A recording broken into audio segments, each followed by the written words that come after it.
de la chance, mais je ne sais pas s'ils ont de la chance, mais moi ça m'aurait pas plu d'aller jusqu'à 30 ans à l'école. Hein, parce que ça me... J'aimerais lire avec vous un texte tout de suite, s'il vous plaît, dans l'évangile de Matthieu, au chapitre 28. Et au verset 16.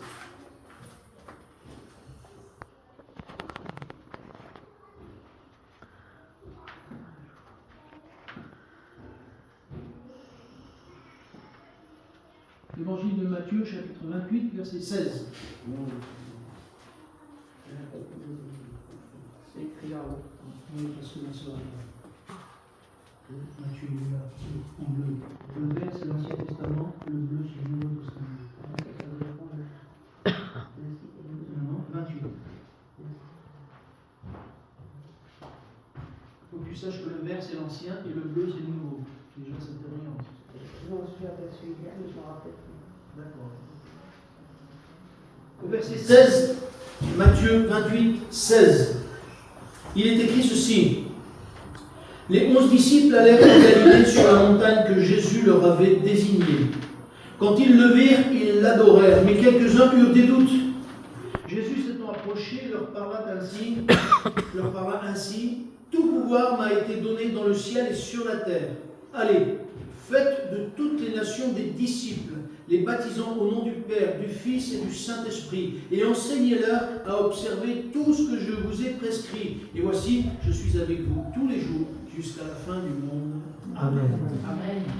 La phrase qui, moi, m'interpelle par rapport à ce que je viens de vous dire tout à l'heure, c'est ce que Jésus dit, allez par tout le monde, toutes les nations, faites de toutes les nations des disciples. Des disciples. Il ne dit pas des adhérents.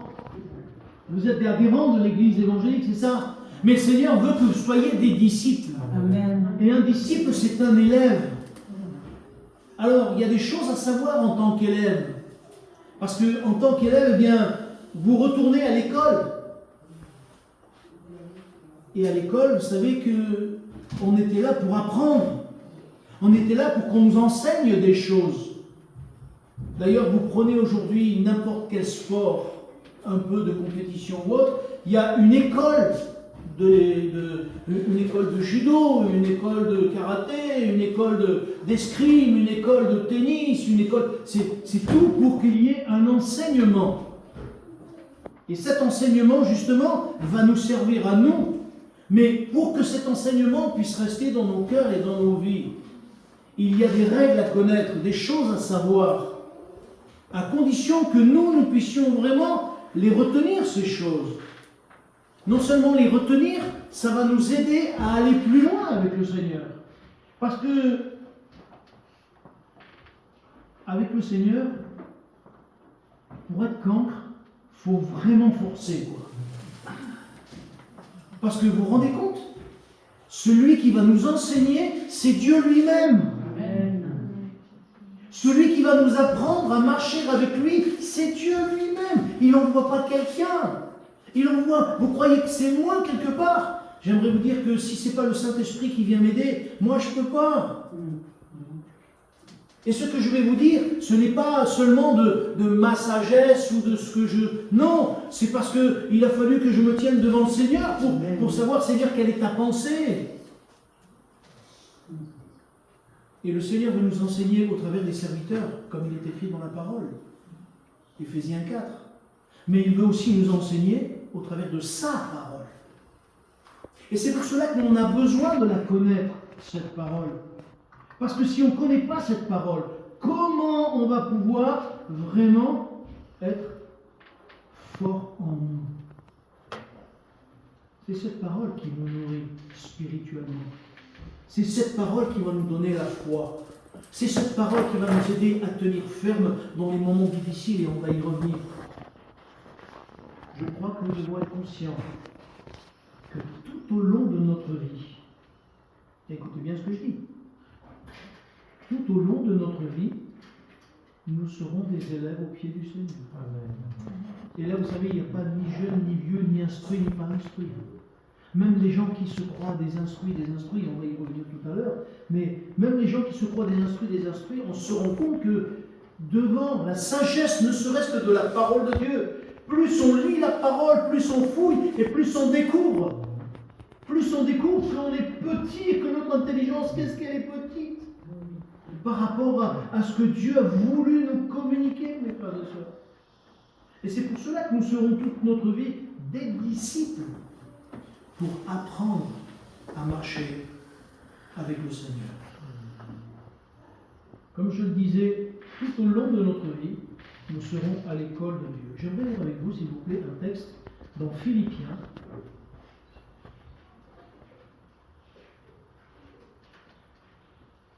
Au chapitre 3. Vous savez qui est l'apôtre Paul? Ah oui. Qui c'est qui a monté la doctrine de la foi?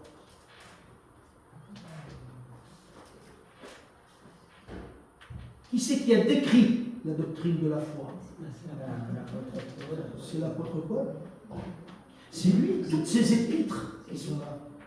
Il y en a 13, et dans toutes ces 13 épîtres, il y a vraiment quelque chose où l'apôtre Paul enseigne toutes ces choses, que des fois nous sommes loin de les comprendre. Et l'apôtre Paul va dire ceci au chapitre 3 des Philippiens, vous y êtes? Et au verset 12, à partir du verset 12. Et ça, c'est lui qui parle. Lui qui a monté toute la doctrine, lui qui est un enseignant, lui qui a vraiment connu des choses extraordinaires. Il dit, ce n'est pas que j'ai déjà remporté le prix ou que j'ai déjà atteint la perfection, mais je cours pour tâcher de le saisir, puisque moi aussi j'ai été saisi par Jésus-Christ. Frère, je ne pense pas l'avoir saisi, mais je fais une chose, oubliant ce qui est en arrière et me portant vers ce qui est en avant, je cours vers le but pour remporter le prix de la vocation céleste de Dieu en Jésus-Christ. Nous tous donc, qui sommes des hommes faits, ayons cette même pensée. Et si vous êtes en quelque point de notre avis, Dieu vous éclairera aussi là-dessus. Seulement au point où nous sommes parvenus, marchons d'un même pas. Pourquoi il dit au point où nous en sommes parvenus? Parce qu'il parle déjà du retour de Jésus. Et mes frères et sœurs, nous n'avons jamais été aussi près du retour de Jésus. Amen. Et parce que nous n'avons jamais été aussi près du retour de Jésus, nous devons vraiment tout faire pour courir vers le but, pour que le jour où Jésus vienne nous chercher, notre lampe soit allumée. Amen. Et que réellement le Seigneur puisse nous reconnaître comme ses fils. Parce que si nous arrivons trop tard, on dit Seigneur, attends, j'arrive. Et la porte sera fermée. Nous dirons Seigneur. Il dit je vous ai jamais connu, vous n'étiez pas là. Je suis venu, vous n'étiez pas là. Mais c'est pour cela qu'aujourd'hui, le but, c'est que réellement nous puissions vraiment courir vers ce but. Et c'est quelque chose que nous ne devons pas arrêter, de courir vers le but. Courir vers le but de la perfection. Courir vers le but de la ressemblance à Jésus-Christ. Courir vers le but qui, justement, comme l'apôtre Paul dit dans Éphésiens chapitre 4, il dit « Marcher d'une manière digne de la vocation qui nous a été adressée. » C'est quoi une vocation? De se vouer à quelque chose, d'être... Ah, tu connais, infirmière? Une vocation? C'est le travail. Aimer le travail. Plus que ça. C'est plus que ça. Plus que ça que le travail. Parce qu'on dit, tout le monde a dit le temps du Covid, ah, c'est une vocation les infirmières. Lorsqu'on parle des infirmières, on dit c'est une vocation infirmière pour se donner aux malades. La preuve, je sais quelque chose, ma femme elle me dit je finis à 19h30. Ça c'est quand ça se passe normalement. Après je ne vous dis pas parce qu'elle serait là, elle me dirait mais t'as pas besoin de dire, elle me crie après dessus moi. Mais bon, tant pis, hein. En plus la soeur elle filme, donc si elle voit ma femme elle va me crier. Mais bon ça fait rien. On peut filmer ma soeur. Et une fois elle est rentrée, il était 10h moins le quart. Et elle devait finir à 7h30. J'étais prêt à me coucher, hein, je vais vous dire. Et après on dit c'est une vocation, mais c'est vrai. C'est vrai. Mais dites-moi, être chrétien, la parole dit que c'est une vocation. Une vocation, ça veut dire qu'on se doit se donner tout entier, et pas à moitié. C'est pour ça que l'apôtre Paul dit, Éphésiens 4.1, marcher d'une manière digne de la vocation qui nous a été adressée. Amen. Mes frères et sœurs, nous avons besoin que le Seigneur nous éduque tout au long de notre vie. C'est à nous laisser éduquer. C'est à nous de nous laisser apprendre. Nous sommes à l'école de Dieu. Et parce que nous sommes à l'école de Dieu, si nous réalisons cela, alors nous allons dire, Seigneur, apprends-moi. Apprends-moi chaque jour à compter sur toi, à marcher par la foi. Et on va y revenir tout à l'heure. Il faut que j'aille vite, moi.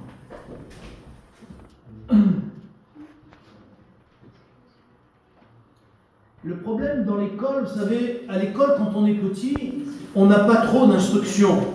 Donc, tout ce qu'on va nous enseigner, mais moi, les enfants ne me gênent pas. D'accord? Ma soeur, je te le dis, les enfants qui font du bruit, ça ne me gêne pas. C'est normal aussi, c'est des enfants. D'accord? Ok. Moi, ne t'inquiète pas. Si vous n'avez pas peur que je parle plus fort, non, sinon vous mettez les boules de caisse. D'accord? Mon frère, ça ne me gêne pas que les enfants vivent, c'est normal. C'est des enfants, donc c'est normal. D'accord? Il faut prier pour qu'on ait une plus grande salle et qu'on ait des salles à l'étage, comme ça on ne les entendrait pas, les enfants. D'accord? Et qu'on ait une salle pour commencer, 150 personnes. Amen. Par la foi, non? Ben oui. Bon. Alors, je continue. Quand on arrive à l'école, on ne connaît pas grand-chose. On ne sait pas. On est comme des vases vides qu'il faut remplir. Mais quand on arrive au Seigneur, à nos âges, ou même un peu plus jeunes, à 20 ans, mais même à 20 ans, il y en a qui croient qu'ils ont déjà les vases pleins. On ne peut rien leur apprendre. Là, Jean Gabin disait, moi à 20 ans, je disais, je sais. À 30 ans, il disait, mais maintenant je sais. À la fin de sa vie, il dit, aujourd'hui je sais une chose, c'est que je ne sais rien du tout. Mais nous, le problème, c'est qu'on a besoin de comprendre que devant le Seigneur, on a tout à désapprendre. Vous savez ce que c'est, désapprendre?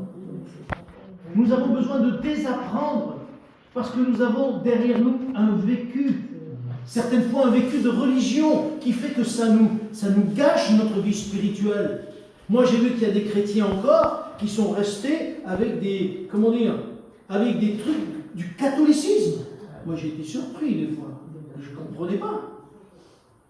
Mais en fait en réfléchissant un petit peu, on se dit mais parce que c'est des personnes qui ne sont pas laissées enseigner par le Seigneur. Enseignés par la parole de Dieu. Et que chaque fois qu'ils ont entendu la parole, ils ont trouvé que c'était bien, mais ça ne leur a pas servi pour le mettre en pratique. Mes frères et sœurs, ça nous devons comprendre. Et peut-être que je vais vous choquer. Est-ce que vous pensez que vous avez encore à désapprendre? Désapprendre, c'est difficile. Parce que c'est quelque part dans nos jeux. Ah oui, il y a un réveil, c'est bien. Ah, j'avais pas vu.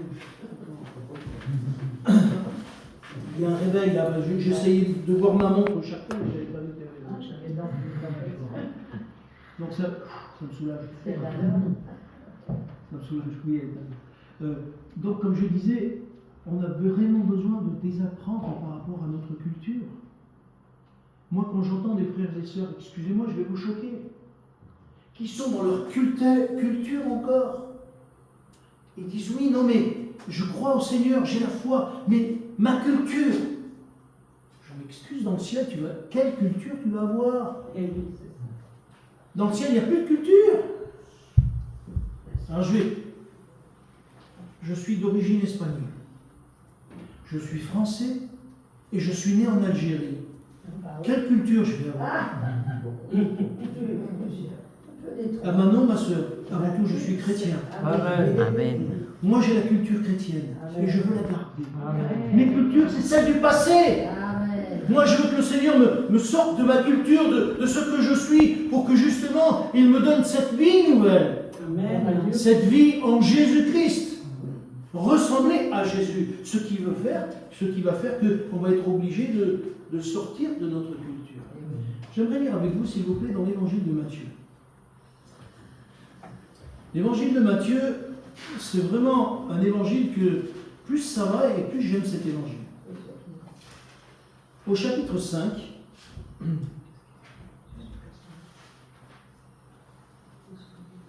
et à partir du verset 17.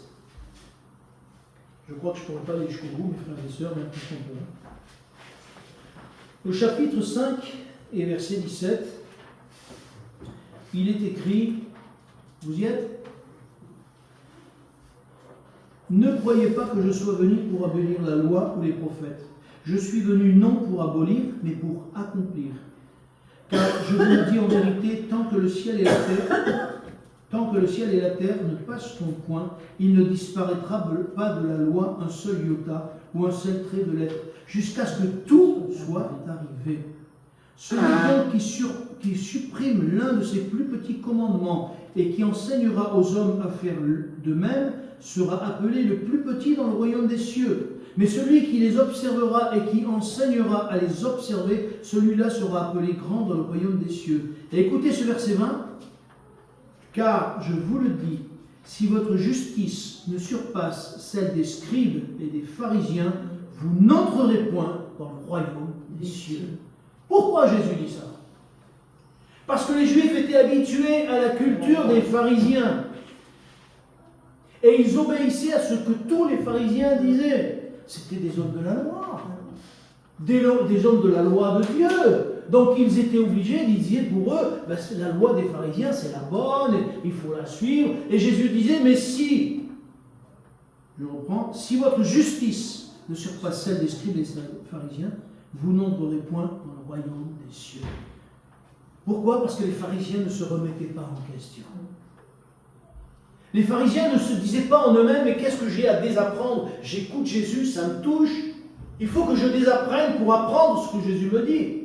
Et si nous ne nous désapprenons pas des choses que nous croyons savoir et que nous croyons bonnes, eh bien, nous allons passer à côté de l'enseignement de Jésus. Et nous avons besoin que véritablement l'enseignement de Jésus soit prioritaire dans nos cœurs et dans nos vies. Si nous ne mettons pas la priorité sur ce que la parole de Dieu dit, nous passerons à côté. La preuve en est, c'est que dans le chapitre 5, Jésus répète 3-4 fois cette parole. Il dit, vous avez entendu qu'il a été dit aux anciens. Verset 21, verset 27, verset 33, verset 43. Chaque fois Jésus dit, vous avez entendu qu'il a été dit aux anciens. Mais Jésus dit, mais moi je vous dis. Pourquoi? Parce qu'il veut les désapprendre par rapport à la mauvaise doctrine qu'ils ont. Alors, il y a une chose qui est très difficile pour nous, et pour chacun d'entre nous, enfin, pour moi c'est difficile. Juste un verset, c'est au verset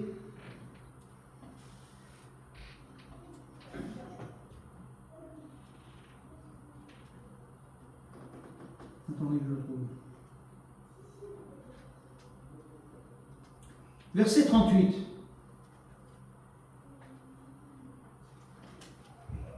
Permettez qu'on le lise.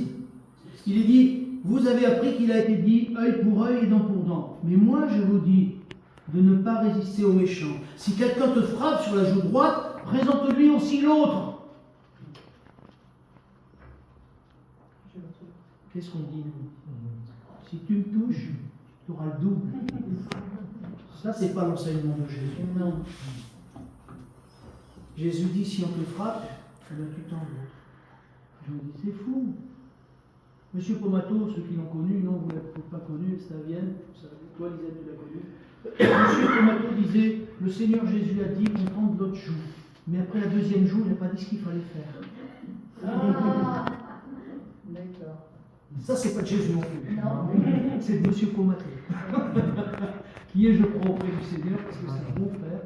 Et il disait ça, il s'éclatait de rire tout seul, parce qu'il savait très bien ce que ça voulait dire. D'accord? Mais il nous faut désapprendre, parce que ce monde nous a enseigné des choses. Et nous avons besoin de désapprendre avant d'apprendre. Quand il est dit aussi, vous avez appris qu'il a été dit, tu aimeras ton prochain et tu haïras ton ennemi. Et Jésus dit, et moi je vous dis, aimez vos ennemis. Amen. Ceux qui vous maudissent, bénissez ceux qui vous maudissent, faites du bien à ceux qui vous haïssent et priez pour ceux qui vous maltraitent et qui vous persécutent. Voilà encore une chose où nous devons désapprendre pour réapprendre. Mes frères et sœurs, nous avons besoin de rentrer dans l'école de Dieu. L'école de Dieu, c'est ça tous les jours. Parce que nous sommes confrontés à ce monde. Parce que nous sommes confrontés avec notre propre péché. Parce que nous sommes confrontés avec notre propre nature. Nous sommes confrontés à nos propres pensées, notre propre éducation qui, des fois, n'est pas toujours à la hauteur de ce qu'elle devrait être. C'est pour cela que nous avons besoin d'être à l'école de Dieu. Amen. Mes frères et sœurs, c'est important pour nos vies que nous puissions comprendre ces choses. Parce que si nous comprenons ces choses, alors il y a des choses qui vont changer déjà dans l'Église. Parce que certaines fois, on se rend compte que le diable met la zizanie dans l'Église et ça marche. Et ça marche. Parce qu'il y a dans l'Église des broutilles qui justement viennent gâcher la vie de l'Église. Et Dieu ne peut pas venir. C'est pour cela que nous avons besoin de rentrer en nous-mêmes et dire Seigneur, aide-moi, enseigne-moi, apprends-moi. Il est important que nous puissions apprendre du Seigneur. Amen. Au verset 45, il est écrit ceci. Quand une fois que le Seigneur a dit ça au sujet des ennemis, priez, il dit afin que vous soyez fils de votre Père qui est dans les cieux. Amen. Amen. Et vous pouvez prendre juste avant, tous les versets avant, où Jésus dit, il a été dit, mais moi je vous dis, il a été dit, mais moi je vous dis. Et ça, c'est comme une conclusion que le Seigneur veut mettre. Afin que vous soyez fils de votre Père qui est dans les cieux.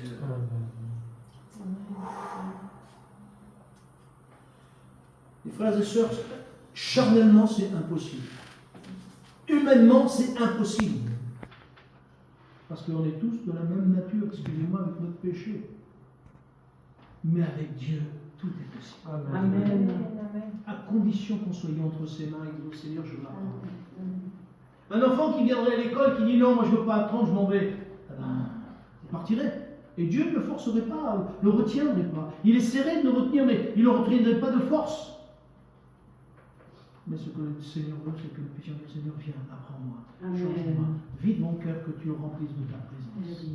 Et ça, c'est important. Amen. Je crois qu'il y a quelque chose que nous devons comprendre. Apprendre avec le Seigneur, c'est une nécessité. C'est essentiel pour notre vie spirituelle. C'est une nécessité.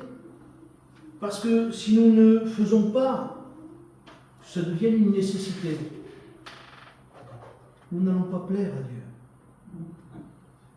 Apprendre ce que Dieu nous parle, ce que Dieu nous dit, mettre en pratique sa parole, c'est une nécessité. Et il faut que véritablement, si nous voulons plaire à Dieu, il faut que nous puissions le vivre.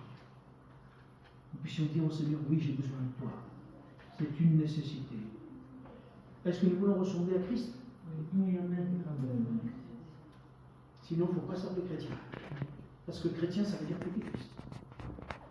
Si on veut ressembler à Christ, alors il faut que réellement, de nos cœurs, nous puissions apprendre du Seigneur pour changer de plus en plus. Je crois que ça aussi, nous devons l'apprendre. C'est que si Dieu est avec nous, il est notre paix. Amen. Et quels que soient les problèmes, quelles que soient les difficultés.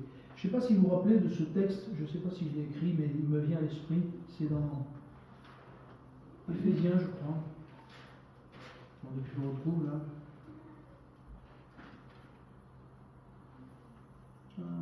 Éphésiens ou Philippiens?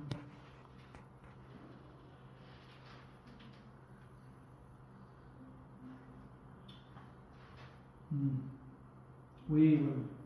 Philippiens, au chapitre 4, verset 4, s'il vous plaît. Philippiens, chapitre 4, verset 4. Souvent, dans ce monde, on manque de paix. Pourquoi on manque de paix? Mais parce que je crois qu'on est avec la mentalité de ce monde et non pas avec la mentalité de Christ. Il est écrit ceci, verset 4, réjouissez-vous toujours dans le Seigneur. Je le répète, réjouissez-vous.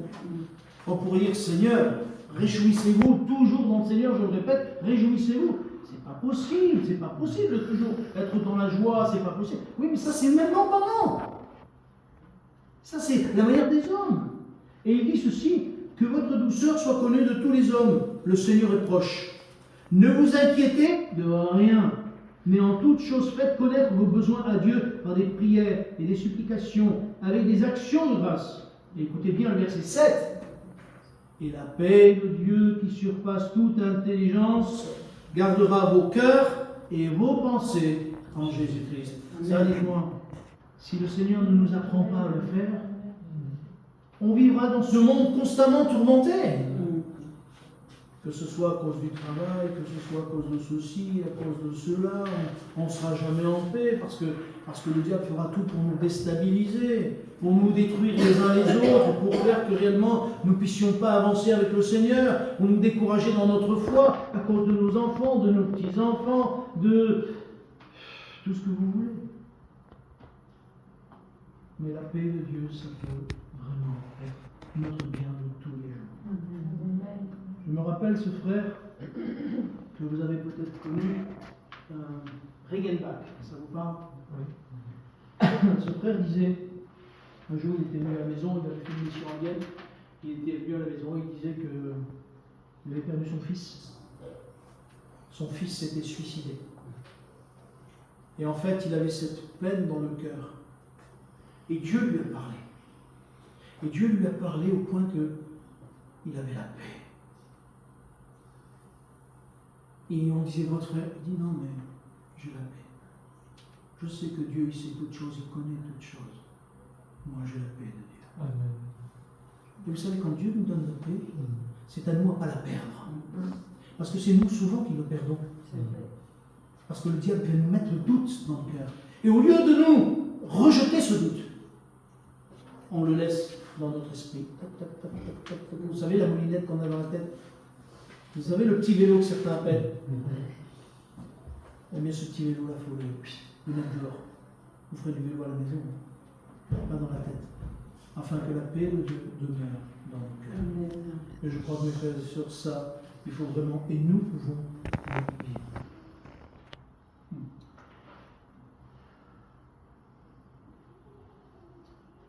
Comme je dis, et je le dirai une dernière fois, il est nécessaire, c'est une nécessité d'apprendre de la part du Seigneur. Et il y a une chose qu'il faut comprendre aussi, c'est qu'il faut persévérer. Amen. Oui. Si nous ne persévérons pas dans l'apprentissage, le Seigneur ne pourra rien faire pour nous. Vous avez vu, je ne sais pas si vous vous rappelez à l'école, quand on nous donnait les devoirs de maths. Ben oui, il y en a qui n'aimaient pas les maths, moi je me régalais dans les maths. Mais pour les maths, il fallait passer des heures. Moi je passais des heures pour le français, je ne comprenais rien. Alors ça me saoulait, du coup je pliais le cahier et puis terminé. Mais les devoirs de maths, il faut y être, faut y aller, on ne comprend pas tout. Il faut reprendre jusqu'à un moment où il y a un tilt et on dit ah ça y est, j'ai compris. Et une fois que c'est compris, c'est compris. Mais pour arriver jusque-là, eh bien je crois que pour nous, dans notre foi, il nous faut aussi persévérer. Parce qu'on aurait vite fait de se décourager. On aurait vite fait de baisser les bras. Alors que des fois, ce que l'on vit, ce que Dieu permet que l'on vive, c'est pour nous enseigner, pour nous apprendre. Et on va le voir tout à l'heure vite fait. Parce que Dieu veut vraiment nous enseigner au travers de ce que l'on passe, par les moyens par lesquels il nous fait passer. Et c'est pour cela qu'il nous faut cette persévérance. La parole de Dieu en parle, la persévérance. Au Saint-Chamond, il faut persévérer. Amen. Dans la prière. Et il faut persévérer au pied du Seigneur pour que réellement les âmes soient sauvées. Amen. Et que Dieu vous donne ce fameux local dont on a parlé tout à l'heure, 250 places. Minimum, minimum. Plus 3-4 classes, bien sûr, parce qu'il faut aussi pour les enfants qui vont venir. Mais je crois qu'il nous faut persévérer dans la foi. Amen. Amen. Et ne pas en remettant en doute, oui, mais vous savez toujours comme on est, quoi. Quelqu'un me disait il y a quelque temps, oui, que toi tu vois toujours le mauvais côté des choses. C'est pas de ma faute, s'il est devant mon nez, je suis obligé de le dire. Le flic, excusez-moi, le policier, quand il voit une voiture passer à 150 km/h, il voit le côté des choses. Le gars, il passe à 150 km/h. C'est peut-être mauvais ce qu'il voit, mais il le voit. Et des fois, il est bon de voir les choses. Dire, ça, c'est pas bon. Par contre, on peut rectifier. Par contre, on va prier pour que ça rectifie. Par contre, on va prier pour que ça change, pour que ça s'améliore, pour que ça devienne meilleur. C'est pas parce qu'on a la foi qu'il faut se fermer les yeux. On n'est pas des autruches. Il ne faut pas mettre la tête dans le sol. Ça n'empêche qu'il nous faut persévérer pour le meilleur. Parce que Dieu a le meilleur pour nous. Amen. J'aimerais lire avec vous un texte, s'il vous plaît, dans le Deutéronome. Et c'est un texte qui m'a surpris.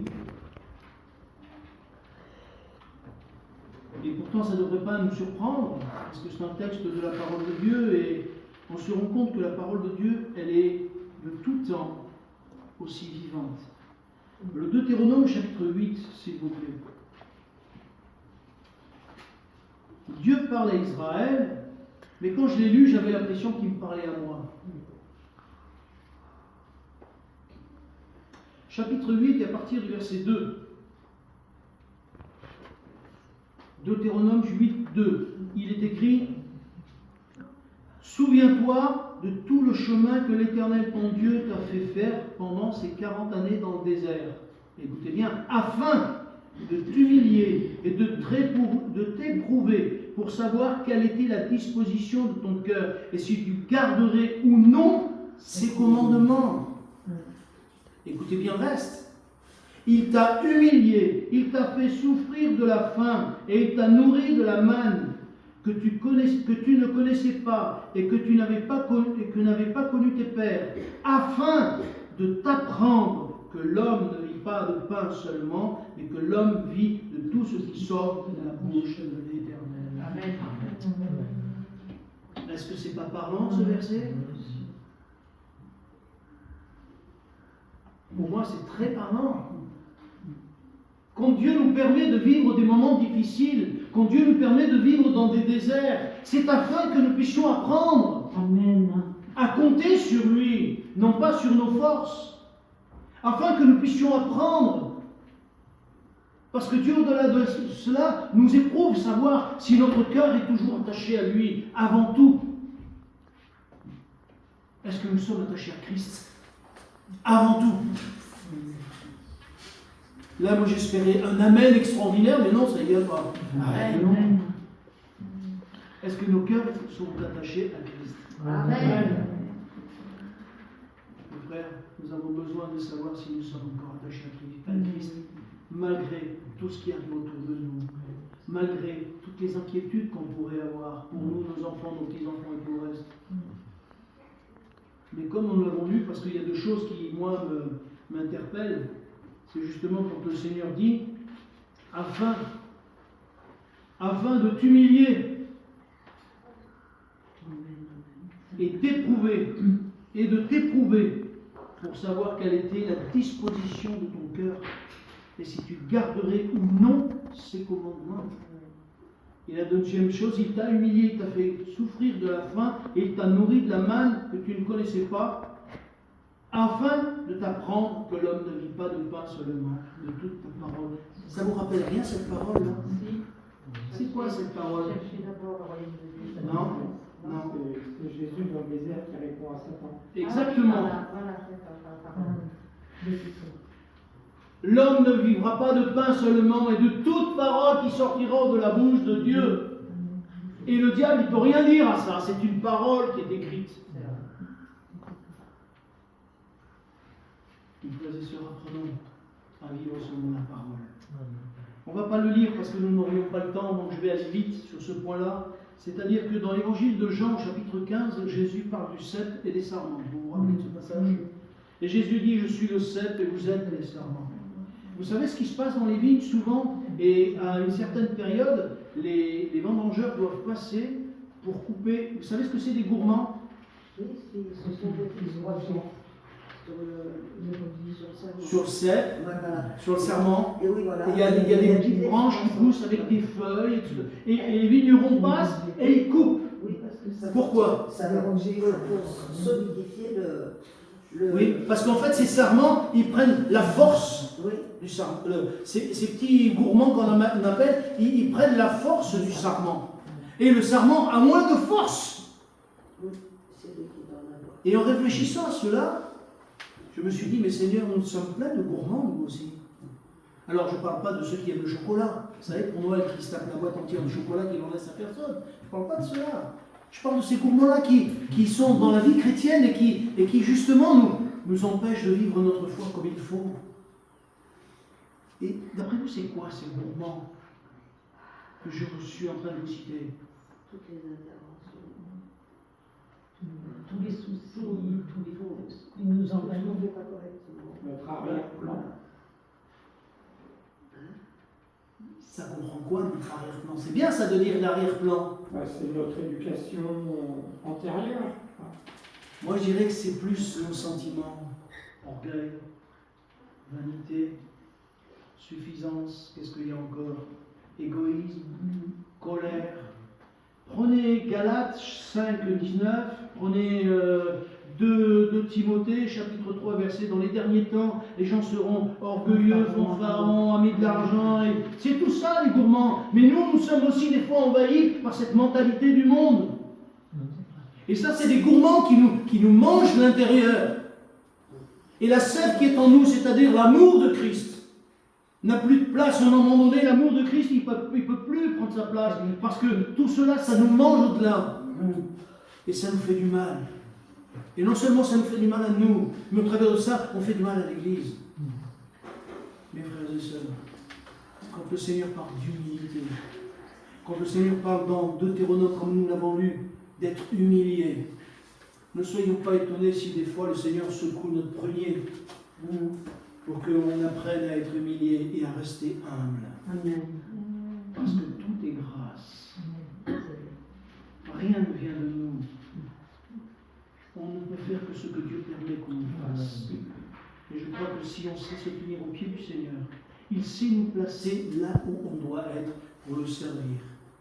Et j'aimerais vous dire que là aussi, c'est quelque chose que nous devons apprendre.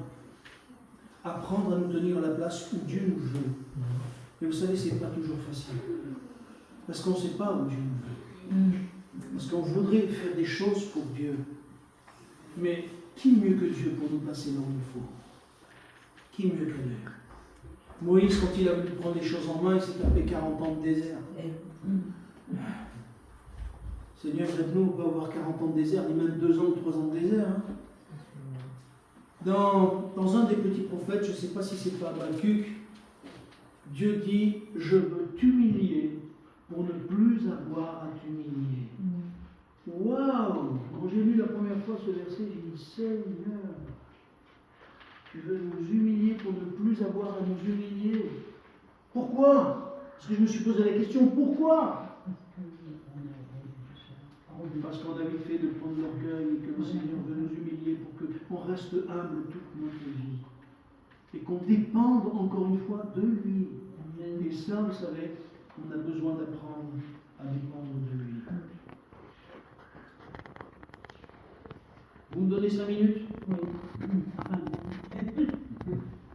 2 choses, vite fait. Cette instruction, et on aura peut-être l'occasion d'en reparler, de cette école de Dieu, mais cette instruction ne peut venir que par le Saint-Esprit. Jésus a dit, le Saint-Esprit vous conduira dans toute la vérité. Et on a besoin vraiment de se tenir auprès du Seigneur, dans l'humilité, afin que le Saint-Esprit puisse nous instruire, le Saint-Esprit puisse nous parler. Et l'apôtre Paul dit même dans le Galates chapitre 1, chapitre 1er, 10 et 11, il dit que ces choses lui ont été révélées. Et nous avons besoin que le Saint-Esprit nous conduise, mais dans la révélation, pour que nous puissions comprendre davantage sa parole, et que nous puissions davantage la mettre en pratique. Mais sans le Saint-Esprit, nous ne pourrons pas la mettre en pratique. Un dernier verset, vite fait, s'il vous plaît. dans le livre des Hébreux, au chapitre 5, et ce sera ma conclusion.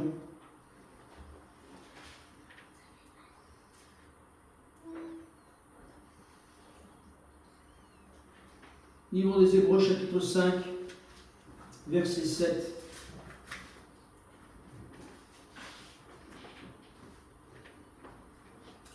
Il est écrit ceci: c'est lui, donc Jésus, qui dans les jours de sa chair a présenté avec de grands cris et avec des larmes des prières et des supplications à celui qui pouvait le sauver de la mort. Il a été exaucé à cause de sa piété. Et écoutez bien, il a appris, bien qu'il soit fils, l'obéissance par les choses qu'il a souffertes. Amen. Jésus lui-même a appris. À combien plus forte raison nous devons apprendre, parce que Dieu veut nous éduquer, Dieu veut nous instruire, Dieu veut nous former. Amen. Seigneur, tu es celui qui nous aime